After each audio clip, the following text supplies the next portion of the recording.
Assalamualaikum warahmatullahi wabarakatuh dan salam sejahtera.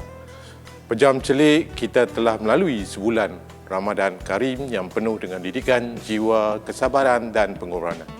Kini Syawal yang bakal menjelma menjadi saat untuk kita merapatkan silaturahim, saling memaafkan segala kekhilafan serta mensyukuri nikmat kebersamaan bersama insan tersayang.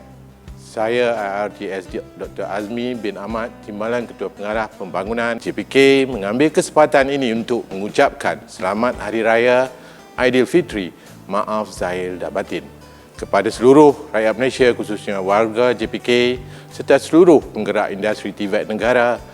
Sebagai tunjang pembangunan kemahiran negara, saya amat berbangga dengan komitmen dan usaha berterusan seluruh warga JPK serta rakan-rakan industri dalam memperkukuhkan ekosistem TVET negara. Semoga semangat ini dan nilai yang kita pelajari sepanjang Ramadan Karim ini menjadi inspirasi untuk kita terus berinovasi dan melahirkan bakat melalui TVET dan bertaraf dunia demi kemajuan negara.